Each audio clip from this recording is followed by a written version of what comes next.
இந்த ரோஸுக்கு இவ்வளோ டிமாண்ட் இருக்குன்னு நான் கொஞ்சம் கூட எதிர்பார்க்கவே இல்லைங்க. இது வந்து பார்த்தீங்கன்னா உங்களுக்கு பெரிய செடியாக இந்த மாதிரி வளரும்போது இந்த மாதிரி தான் சூப்பராக கொத்து கொத்தாக பூக்குங்க. இந்த மாதிரி நல்லா பெரிய பூவாகவும் கொத்து கொத்தாகவும் பூக்கக்கூடிய ரோஸ் எல்லாம் யாரு தான் விரும்ப மாட்டாங்க.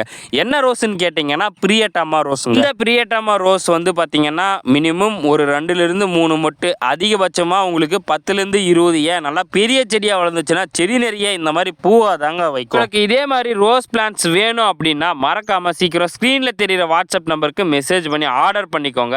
இதெல்லாம் பார்த்தீங்கன்னா கொஞ்சம் லிமிட்டட் ஸ்டாக்ஸ் தான் இருக்குது. இந்த ரோஸ் வந்து பெரிய க்ரோ பேக்கில் நல்ல பெரிய சைஸ் மதர் பிளான்ட்டாகவும் கிடைக்கும். அதுவும் இல்லாமல் எனக்கு சின்ன பிளான்ட்டாக கொடுங்கனாலும் அதுவும் கிடைக்கும். யாருக்காச்சும் இந்த ரோஸ் வெரைட்டி வேணும்னா மறக்காமல் சீக்கிரம் ஸ்க்ரீனில் தெரிகிற வாட்ஸ்அப் நம்பருக்கு மெசேஜ் பண்ணி ஆர்டர் பண்ணிக்கோங்க. இதெல்லாம் கொஞ்சம் லிமிட்டட் ஸ்டாக்ஸ் தான் இருக்குது. புதுசாக சேனலில் பார்க்குறீங்கன்னா மறக்காமல் சேனலை வந்து சப்ஸ்கிரைப் பண்ணி வச்சுக்கோங்க. முடிஞ்ச அளவுக்கு உங்கள் ஃப்ரெண்ட்ஸுக்கு இந்த வீடியோவை ஷேர் பண்ணிவிட்டு வீடியோக்கு ஒரு லைக் போட மறந்துடாதீங்க மக்களே.